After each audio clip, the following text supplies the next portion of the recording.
بسم اللہ الرحمن الرحیم اعوذ باللہ من الشیطان اللعین الرجیم بسم اللہ الرحمن الرحیم وبہ نستعین وہو خیر ناصر ومعین الحمدللہ رب العالمین وصلی اللہ علی محمد وآلہ الطیبین الطاہرین المعصومین۔ ہماری گفتگو کتاب المقاصد کے دوسرے حصے کتاب البیع کے مباحث میں جاری ہے، اور آج کے اس درس کا عنوان اجازت لاحقہ کی صورت میں شیخ انصاری رحمۃ اللہ علیہ کی نظر کا بیان ہے۔ گزشتہ درس کے اندر ہم اس مطلب کو بیان کر رہے تھے کہ عبد اگر اجازت مولا کے بغیر عقد انجام دیتا ہے اور پھر اس کا آقا اور مولا اجازت دیتا ہے تو یہ اجازت لاحقہ مؤثر ہے کہ نہیں ہے، عقد واقع ہو جاتا ہے کہ نہیں ہوتا۔ تو ہم نے کہا کہ احتمال عدم وقوع عقد کا ہے۔ وہ تمام بیانات اور دلائل جو پیچھے بیان ہوئے، لیکن شیخ انصاری آج کے اس درس کے اندر ایک اور نظر کی طرف، جو ان کی اپنی نظر ہے قوی تر، اسے بیان کرتے ہیں۔ تو اس طرح آج کے ہمارے اس درس کے اہم مطالب میں سے ایک مطلب شیخ انصاری کی نظر میں قوی تر نظر اور دلائل کا بیان ہے، پھر مذکورہ مطلب کا مؤید کہ جو شیخ بیان کرتے ہیں۔ چلتے ہیں اپنے پہلے عنوان کی طرف کہ جس میں اجازت لاحقہ کے حوالے سے شیخ قوی تر نظر کو بیان کرتے ہوئے فرماتے ہیں کہ الا ان الاقوى هو اللحوق اجازت المولا، کہ اللہ یہ استدراک کے پیچھے اس احتمال عدم وقوع سے کہ مگر قوی تر جو بات ہے وہ لاحق ہونا اجازت مولا کا، یعنی اجازت مولا اگر آ جاتی ہے بعد میں تو یہ لاحق ہوگی، ملحق ہوگی اس سے، اور عقد جو ہے وہ واقع ہوگا۔ کیوں؟ فرماتے ہیں کہ چونکہ عدلِ وفا جو ہیں عقود کی نسبت وہ عمومیت رکھتی ہیں، اوفوا بالعقود، یہ جو دلائل ہیں جو عقد کی نسبت وفا کو واجب قرار دے رہی ہیں، یہ دلائل در واقع عمومیت رکھتی ہیں اور اس مورد کو بھی شامل ہیں کہ جہاں پر اجازت جو ہے مولا کی بعد میں عقد کو لاحق ہوتی ہے اس عبد کے لیے۔ فرماتے ہیں کہ ممکن ہے کہ کوئی آ کر سوال کرے کہ یہاں پر مخصصات موجود ہیں، مخصص یہاں پر اس عموم کے لیے موجود ہے کہ جو اس عبد کے عقد کو خارج کر رہا ہے اس سے، کہ اس کے لیے اذن سابق کا ہونا ضروری ہے۔ تو آپ فرماتے ہیں کہ والمخصص انما دل علی عدم ترتب الاثر علی عقد العبد،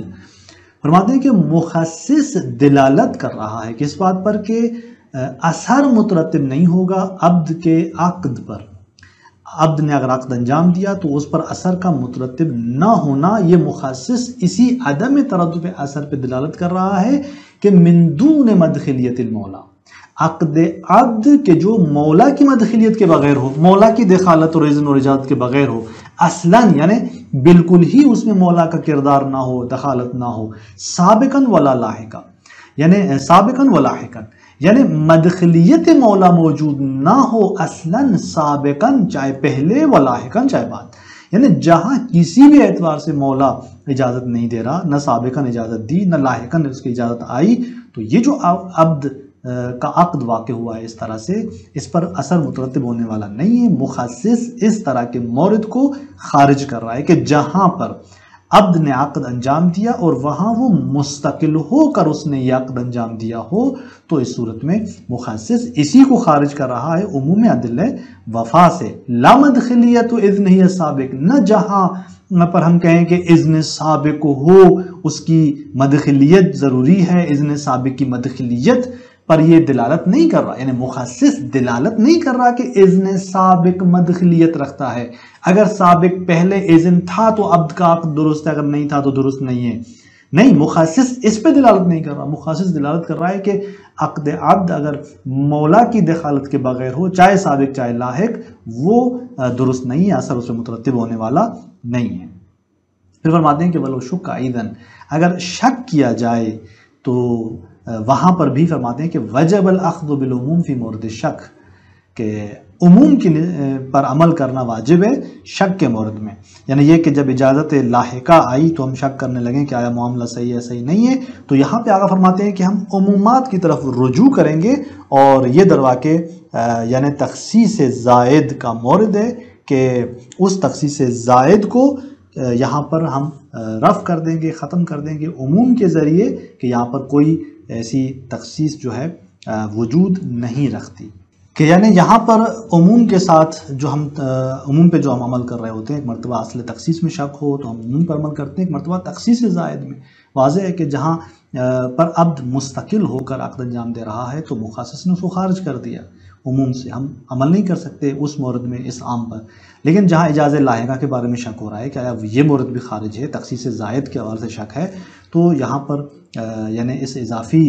مورد میں شک ہو رہا ہے کہ آیا وہ بھی تخصیص عام کی اس مورد زائد کے اعتبار سے بھی ہے، اجاز لاحقہ کے حوالے سے بھی عام جو ہے وہ تخصیص شدہ ہے، تخصیص کھا چکا ہے اس مورد میں بھی یا نہیں، تو یہاں پر آپ فرماتے ہیں کہ نہیں، ہم اس عام پہ عمل کریں گے اس حوالے سے۔ تو اس کے بعد آغا جب یہ قوی نظر بیان کرتے ہیں تو اس پر ایک مؤید جو بیان کرتے ہیں وہ اس طرح سے کہ وَيُؤَيِّدُ إِرَادَةَ الْأَعَامِّ مِنَ الْإِجَازَةِ، کہ یہ جو ہم نے کہا کہ اجازت جو ہے کہ اجازہ اگر آ جاتا ہے تو عقد درست ہے، اور یہ اجازہ سے مراد جو ہے وہ عام ہے، یعنی ارادہ جو ہے وہ عام من الاجازے کا ہے کہ چاہے سابقاً ہو چاہے لاحقاً ہو، اجازہ کفایت کرتا ہے اور مراد اس اجازہ سے اجازہ عام ہے۔ اس مطلب کی تائید کون سی بات کر رہی ہے؟ جو ہم نے کہا کہ اجازہ اگر لاحقہ بھی آ گیا تو عقد واقع ہو جائے گا، فرماتے ہیں کہ اس کا جو مؤید ہے وہ یہ مطلب ہے کہ الصحیحۃ السابقہ، وہ سابقہ صحیحہ، وہ روایت کہ فَإِنَّ جَوَازَ النِّكَاحِ يَكْفِيهِ لُحُوقُ الْإِجَازَةِ، کہ جس میں کیا بیان ہوا کہ نکاح کا جواز اس کے لیے لحوق اجازہ کفایت کرتا ہے، کہ امام نے کہا کہ نکاح جائز نہیں ہے مگر اذن سید سے، یعنی اجازت سید سے، اجازت آتی ہے تو نکاح درست ہے، بس جواز نکاح اس کے لیے لحوق اجازت کفایت کر رہی ہے۔ فَالْمُرَادُ بِالْإِذْنِ هُوَ الْعَامُ، امام نے کہا کہ اذن سید ہونا چاہیے، اور یہ اذن سے مراد کیا ہے؟ عام ہے، کہ معنی نفی میں وہ اذن جو مد نظر ہے وہ عام ہے، یعنی امام نے کہا کہ اذن کے بغیر جائز نہیں ہے، حتیٰ اجازہ اذن جو کہ لاحقہ ہے وہ بھی نہ آئے، لیکن اگر اجازت آ جائے ولو لاحقہ تو یہاں پر اذن سے جو مراد ہے وہ عام ہے، اگر اذن آ جائے تو وہ نکاح کے لیے کافی ہے۔ الا انه خرج الطلاق بالدلیل، مگر یہ کہ طلاق جو ہے وہ دلیل سے خارج ہے، کہ جہاں پر یعنی طلاق کے مورد میں ہم کہتے ہیں کہ وہاں پر اذن جو ہے وہ سابق معتبر ہے، اذن لاحقہ وہاں پر درست نہیں ہے، اذن لاحق جو ہے وہ خارج ہے، طلاق کے مورد میں اذن لاحق کارساز نہیں ہے، یہ دلیل خاص ہے ہمارے پاس جس کی وجہ سے وہ خارج ہے۔ وَإِلَّا اذن سے مراد یہاں پر عام ہے، اذن سابق ہو چاہے در لاحق ہو، وہ مؤثر ہے اس جواز نکاح میں۔ اور ولا یلزم تاخیر البیان، فرماتے ہیں کہ ممکن ہے کوئی آ کر کہے کہ یہاں تو تاخیر بیان لازم آتی ہے اگر طلاق جو ہے وہ اذن سابق سے فقط جو ہے وہ درست ہے، بس امام نے کیوں جو ہے یہاں پر اس خاصیت کو بیان نہیں کیا، اور اگر کسی اور دلیل سے بیان کیا ہے تو پھر یہ تاخیر بیان از وقت حاجت ہے، تو آپ فرماتے ہیں کہ نہیں، تاخیر بیان جو ہے یہاں پر وہ لازم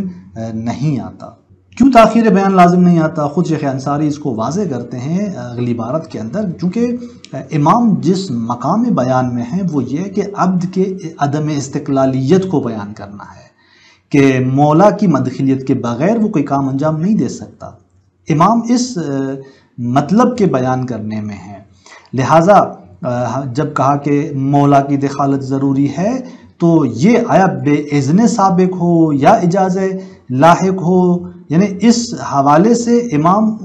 اس مقام بیان میں نہیں ہے کہ ان خصوصیات کو بیان کریں، امام اس جہت سے ساکت ہے، یعنی حدیث جو ہے وہ روایت اس جہت سے ساکت ہے، اس کو دیگر دلائل سے سمجھنا ہوگا، اور جس طرح ہم طلاق کے اندر اذن سابق کو لازم جانتے ہیں، لاحق کو لازم نہیں جان رہے، لیکن یہاں پر امام کس مقام بیان میں ہے کہ وہ عبد جو ہے وہ استقلال نہیں رکھتا، اس مطلب کو بیان کرنے کے در پہ ہے۔ لہذا آقا فرماتے ہیں کہ لأن الکلام المذکور مسوق لبیان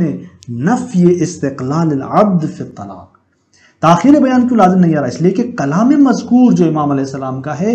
یہ کس چیز کے بیان کے لیے ہے؟ عبد کی استقلالیت کے نفی کے بیان میں ہے، طلاق کے اندر، کہ طلاق میں عبد مستقل نہیں ہے، اس کے لیے اذن مولا چاہیے، بحیث لا یحتاج الی رضا المولا اصلا، عبد استقلال نہیں رکھتا اس طرح سے کہ وہ مولا کی رضا کا محتاج نہ ہو، اس طرح کا استقلال کہ اسے احتیاج نہ ہو اور وہ جاری کرے، فرماتے کہ نہیں، اس طرح کا استقلال عبد نہیں رکھتا، بل وما کراہت المولا، اس طرح کا استقلال کہ حتیٰ مولا راضی نہیں ہے، ناراض ہے، پھر بھی وہ طلاق جاری کرے، اس طرح کا استقلال اسے حاصل نہیں ہے۔ تو فرماتے ہیں کہ یہ وجہ ہے کہ کما یرشد الیہ التعبیر عن السؤال بقولہ بید من الطلاق، فرماتے ہیں کہ اسی مطلب کی طرف کہ امام علیہ السلام کا یہ کلام کس بیان میں ہے، کس مقام بیان میں ہے، عبد کی استقلالیت کی نفی کے عنوان سے ہے، اسی مطلب کی طرف ارشاد ہے، رہنمائی ہے۔ یہ تعبیر عن السؤال کے سوال کے حوالے سے جو تعبیر ہے کہ کہا راوی نے بید من الطلاق، کسی کے ہاتھ میں طلاق ہے، تو وہاں پر یہ تعبیر خود اسی مطلب کو بیان کر رہی ہے کہ جہاں پر امام نے اسی مطلب کو فرمایا کہ عبد مستقل نہیں ہے، اس کا اختیار جو ہے اس کے مولا کے پاس ہے۔ اب یہ اس اذن کے حوالے سے خصوصیات سے ارتباط نہیں رکھتا کہ اذن سابق ہو یا اذن جو ہے وہ اذن لاحق ہو، خصوصیات کے حوالے سے جزیات کے مقام بیان میں نہیں ہے۔ تو پس واضح ہوتا ہے یہاں سے کہ مؤید کے عنوان سے آقا نے صحیحہ کو بیان کیا کہ ارادہ، جس امام نے جو کہا کہ اجازہ ہونا چاہیے، اجازے کے بغیر عبد استقلال نہیں رکھتا، وہ اجازہ عام ہے کہ اجازہ سابق ہو یا اجازہ لاحق ہو، اور طلاق کے حوالے سے ہم نے دلیل سے جانا کہ وہاں پر اذن سابق جو ہے وہ معتبر ہے۔ اس کے بعد آقا جو ہیں ایک اپنے مختار پر ایک اور مؤید بیان کرتے ہیں، اور پھر سابق آپ نے اس مطلب پر اس مؤید کے ساتھ دلیل بھی بیان کرتے ہیں کہ وَيُؤَيِّدُ الْمُخْتَارَ بَلْ يَدُلُّ عَلَيْهِ، مختار کے لیے مؤید ہے بلکہ دلالت کر رہا ہے۔ یہ مطلب اس مختار پر نہ فقط مؤید ہے بلکہ دلیل کی حیثیت رکھتا ہے۔ یہ مطلب کون سا کہ ما ورد فی صحت نکاح العبد الواقع بغیر اذن المولا اذا اجازہ، وہ مطلب کہ جو وارد ہوا عبد کے نکاح کی صحت میں کہ جو نکاح واقع ہوا مولا کی اجازت کے بغیر، یہ نکاح واقع ہوا، اور وہ مطلب وہ روایت جو وارد ہوئی ہے وہ اس نکاح کی صحت کے عنوان سے، صحت کے بیان کرنے کے لیے وارد ہوئی ہے۔ کب؟ اذا اجازہ ہو، کہ جب مولا نے پھر اسے اس نکاح کے سلسلے میں اجازت دے دی۔ اب یہ جو مطلب ہے کہ اب کا نکاح واقع ہوا بغیر اجازت اذن مولا کے، اور پھر جب اجازت لاحق ہوتی ہے تو یہاں پر وہ نکاح درست قرار پاتا ہے، یہ خود دلیل ہے اس مطلب پر، معللاً بے، کہ جس کے اندر اس مطلب کی تعلیل بیان کی گئی ہے اس بیان سے کہ انہ لم یعص اللہ تعالی، کہ اس نے خداوند متعال کا عصیان نہیں کیا، نافرمانی پروردگار کی نہیں کی اس عبد نے، وَإِنَّمَا عَصَى سَيِّدَهُ، کہ اس نے جو عصیان کیا ہے، نافرمانی کی ہے، وہ اپنے آقا کی ہے، اپنے مولا کی ہے۔ فَإِذَا أَجَازَ جَازَ، جب اس نے اجازت دی تو جازہ یعنی صحا، وہ جو اس نے عمل انجام دیا ہے وہ کیا ہے، وہ درست ہے اور صحیح ہے۔ تو اس طرح جب یہ علت بیان ہوئی اور اس طرح اس عقد کو صحیح قرار دیا گیا جب اجازت آئی، تو آپ فرماتے ہیں کہ ہمارے اس مختار پر جو ہم نے کہا کہ قویتر یہ ہے کہ یہ عقد واقع ہے اجازت لاحقہ سے، فرماتے ہیں کہ یہ مطلب اس پر دلیل ہے۔ اسی مطلب کو تقریب اور بیان استدلال جو ہے، کیفیت استدلال جو ہے، وہ یوں آگا بیان کرتے ہیں کہ بے تقریب ان روایہ تشمل ما لو کان العبد هو العاقد على نفسه، کہ یہ روایت دیکھیں شامل ہے اس مورد کو بھی کہ اگر عبد خود جو ہے وہ کیا ہے، اپنے اوپر عاقد ہے، یعنی خود جو ہے وہ اپنے لیے عقد کو انجام دے رہا ہے، خود عقد جو ہے وہ پڑھ رہا ہے۔ وَحَمْلُهُ عَلَى مَا إِذَا عَقَدَ الْغَيْرِ لَهُ مُنَافٍ لِتَرْكِ الْاِسْتِفْصَالِ۔ تب آ کے یہ دفعے اشکال بھی کر رہے ہیں آگا کہ ممکن ہے کوئی آ کر کہے کہ نہیں، یہ روایت تو ہمارے اس معنی حنفی سے مورد بحث مسئلے سے اجنبی ہے، آپ اسے استدلال نہیں کر سکتے، کیونکہ یہاں پر عقد فضولی واقع ہوا ہے کہ دوسرے نے اس عبد کا جو ہے وہ نکاح کیا ہے، یعنی اس کا ازدواج دوسرے شخص نے جو ہے وہ کروایا ہے، تو لہٰذا جب نکاح دوسرے شخص نے جاری کیا اس عبد کے لیے تو یہ عقد فضولی ہے۔ انشاء عقد جو ہے وہ خود عبد نے انشاء نہیں کیا کہ یہاں پر حق مولا کی بات آ جائے، بلکہ عقد فضولی ہے اس کا، اور اس صورت میں یہاں پر یہ جو روایت ہے یہ ہمارے اس بحث سے خارج ہے، چونکہ ہماری بحث کہاں پہ تھی، جہاں پہ عبد فعل انجام دے رہا ہے اذن مولا کے بغیر، انشاءات خود عبد۔ تو آگا فرماتے ہیں کہ دیکھیں یہ روایت اس مورد کو شامل ہے کہ جہاں پر عبد جو ہے وہ خود عاقد ہے۔ وَحَمْلُهُ عَلَى مَا إِذَا عقد الغیر لہو مناف لترک الاستفسال. تو اس روایت کو حمل کرنا اس بات پر کہ اس مطلب پر کہ جب دوسرا جو ہے وہ عقد انجام دے اس عبد کے لیے،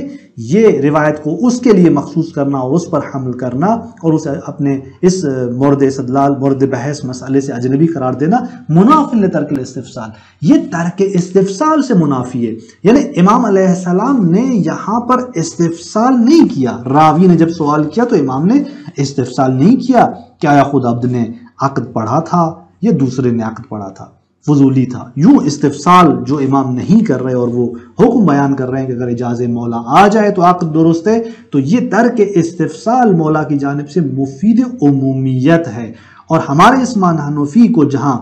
ہم گفتگو کر رہے ہیں جس مسئلے میں کہ خود عبد عاقد ہے، اس کو بھی شامل ہے. تو پس آگا فرماتے ہیں کہ یہ روایت جو ہے وہ شامل ہو جاتی ہے ہمارے اس مسئلے کو کہ جہاں پر عاقد جو ہے وہ خود عبد ہے. ما ان تعلیل الصحہ بانہ، جبکہ ساتھ میں امام جو تعلیل کر رہے ہیں اس صحت کی وہ ان کلمات سے کہ بانہ لم یعص اللہ تعالی، کہ اس نے جو ہے وہ خداوند متعال کی معصیت نہیں کی بلکہ اس نے سید کی اپنے مولا کی معصیت کی، اور جب اس نے اجازت دی تو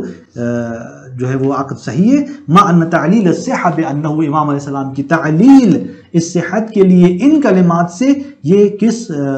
مطلب کو بیان کر رہی ہے؟ فرماتے ہیں کہ یہ تعلیل فی قوت ان یقال، اس حکم میں ہے کہ یہ کہا جائے، اس قوت میں ہے کہ یہ کہا جائے کہ انہو اذا عصى اللہ بعقد کالعقد علی ما حرم اللہ تعالی علی ما مثل به الامام فی روایات اخرى. یعنی یہ تعلیل امام کی صحت کے متعلق اس جملے سے یہ اس بات کے کہنے کی قوت میں ہے کہ جب کوئی خداوند متعال کی نافرمانی کرے کسی عقد سے، جیسے مثلا اس چیز پر عقد کے جو خدا نے حرام قرار دیا ہے، علامہ مثل بہ الامام کے جس کی امام علیہ السلام نے دیگر روایات کے اندر جو ہے وہ مثالیں بھی دی ہیں. مثال جیسے عدت کے اندر جو ہے وہ نکاح کرنا، یہ درست نہیں ہے، جائز نہیں ہے. یہاں پر انسان اگر اس طرح کرے گا تو خدا متعال کی نافرمانی کر رہا ہے. تو یہ اگر اس طرح سے کوئی خدا کی نافرمانی کرے، اور جس کی مثال امام نے دیگر روایات میں بھی اس طرح سے اس کے موارد کو بیان کیا ہے، واردۃ فی ھذا المسئلہ، کہ جو اس مسئلے کے اندر یعنی وہ روایات اخر جو وارد ہوئی ہیں اس مسئلے میں، ان روایات میں امام نے اس طرح کی مثالوں کو بھی بیان کیا ہے. کان العقد باطلا، یعنی اذا عصى اللہ بعقد، اگر اس شخص نے خدا کی نافرمانی کی ہے بعقد کالعقد علی ما حرم اللہ، تو کان العقد باطلا، تو یہاں پر عقد کیا ہے؟ باطل ہے. بس جو امام نے صحت کی تعلیل بیان کی وہ کیا تھی کہ خدا کی نافرمانی اس نے نہیں کی، ہاں اس نے نافرمانی کی اپنے مولا کی. یہ جو تعلیل امام نے بیان کی تھی یہ اس قوت میں ہے کہ یہ کہا جائے کہ اگر کوئی شخص انسان خدا کی نافرمانی کرے تو وہاں پر اس کا عقد جو ہے وہ درست نہیں ہوگا. لعدم تصور رضا اللہ تعالی بما سبق من معصیتہ، کیونکہ جب خدا کی نافرمانی کر لے اور عقد انجام دے تو یہ عقد باطل ہے، اس لیے کہ خدا کی رضایت کا تصور ہی نہیں ہوگا بما سبق من معصیتہ، اس چیز کی نسبت جو انجام ہو چکی جو کہ معصیت تھی. یعنی شخص نے معصیت کی، نافرمانی کی، اب ہم کہیں گے بعد میں خداوند متعال اس کی نسبت رضایت دے سکتا ہے، رضایت اس کی متصور ہے. فرماتے کہ نہیں، اصلا متصور نہیں ہے کہ خدا راضی ہو اس چیز پہ جو اس نے انجام دیا جو کہ معصیت تھی. اما اذا لم یعص اللہ، لیکن جب اس نے خدا کی معصیت نہیں کی، وعصى سیدہ، اپنے مولا کی نافرمانی کی ہے، تو امکن رضا سید ہی، تو یہاں امکان ہے کہ اس کے مولا کی رضایت آ جائے فیما بعد کے اس مرحلے میں، بما لم یرضى به سابقا، اس مطلب کی نسبت کہ جس کے حوالے سے وہ راضی نہیں تھا پہلے، یعنی بعد میں اس کی نسبت اس کی رضا آ جائے، یہ یہاں پر امکان موجود ہے. فَإِذَا رَضِيَ بِهِ وَأَجَازَ صَحَّ، پھر جب وہ راضی ہوا اور اس نے اجازت دی تو صحا، وہ عقد کیا ہو جائے گا؟ درست ہو جائے گا. تو اس طرح آگا فرماتے ہیں کہ ہمارے اس مختار پر یہ مطلب خود جو ہے وہ ایک دلیل بن رہا ہے کہ اگر بعد میں اجازت جو ہے وہ مولا کی آ جائے تو یہ اجازت لاحقہ مؤثر ہے، عقد جو ہے وہ واقع ہو جاتا ہے. مزید جو ہے وہ اس پر دیگر نکات اس کے خلاصے اور نتائج کے حوالے سے اگلے درس کے اندر ہم بیان کرتے ہیں. والسلام علیکم ورحمۃ اللہ وبرکاتہ.